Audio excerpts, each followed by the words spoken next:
ಸೂರ್ಯನ ಕಿರಣಗಳಿಂದ ಶಬ್ದ ಇರುತ್ತೆ. ಅದು ನಮ್ಗೆ ಆವಾಗವಾಗ ಜೀವಂತಿಕೆ ಕಳ್ಕೊಳ್ಳೋದಿಲ್ಲ ಅಥವಾ ಪದೇ ಪದೇ ಕೇಳಿ ಬರುತ್ತೆ. ಕಗ್ಗತ್ತಲ ತಂತ್ರ ರಾತ್ರಿಯಲ್ಲಿ ಸ್ವಾರ್ಥ ಕೇವಲ ಒಂದು ಪತ್ರಗುಟ್ಟೋ ದೀಪ ನೋಡ್ಕೊಂಡೆ ಯಾವ ಮನುಷ್ಯ ಸ್ವಾರ್ಥ ಇದ್ದಾಗಿರ್ತಾನೆ. ಅವನ್ ತನ್ನ ಸ್ವಾರ್ಥದಲ್ಲಿ ಯಾಕೆ ಕೆಲಸ ಮಾಡ್ದ, ಇದು ನೋಡ್ಕೊಂಡು ಕೂಡ ಮನುಷ್ಯ ಈ ಸ್ವಾರ್ಥ ಅನ್ನೋದನ್ನ ಪಾಪ ಅಂತ ಮಾಡಾಕ್ಬಿಟ್ಟಿದೆ. ಆದ್ರೆ ಸ್ವಾರ್ಥ ನಿಜವಾದ ಉತ್ತರ ವಿಶ್ವಾಸ ಇಲ್ಲ.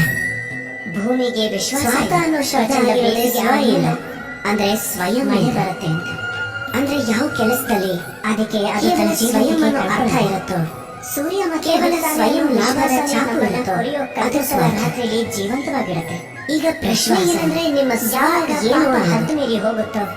ಒಂದ್ ವೇಳೆ ನಿಮ್ ಸ್ವಾದಲ್ಲಿ ಕೇವಲ ನೀವಿದ್ರೆ ನೀವು ಖಂಡಿತ ಸ್ವಲ್ಲ ಒಂದು ರೂಪದಲ್ಲಿ, ಆದ್ರೆ ನಿಮ್ಮ ಸ್ವಾದಲ್ಲಿ ಪರಿವಾರ ಇದ್ರೆ ನೀವು ಪರಿವಾರ ಉಳಿಸಿಡೋದು, ಅಥವಾ ನಿಮ್ಮ ಸ್ವಾದಲ್ಲಿ ಬೇರೆಯವರು ಸೇರಿದ್ರೆ ನೀವು ಪರೋಪಕಾರ ಯೋಚಿಸೋದಕ್ಕೆ ಕೆಲವು ಗಂಟೆಗಳು, ಕೊನೆಗೆ ನಿಮ್ಮ ಸ್ವಾದಲ್ಲಿ ಪ್ರಪಂಚನೇ ಇದ್ರೆ ತಿಂಗಳುಗಳು ಕಳೆದು ಹೋಗಿ ನೀವು ಪರಮಾರ್ಥ ಮಾಡಿ ತೋರ್ಸಕೊಳ್ಳಿ. ನೀವು ನಿಮ್ಮ ಸ್ವಾದಿಂದ ದೂರ ಓಡಬೇಡಿ, ಇಡೀ ಅದನ್ನು ವಿಸ್ತಾರ ಮಾಡ್ಕೊಳ್ಳಿ.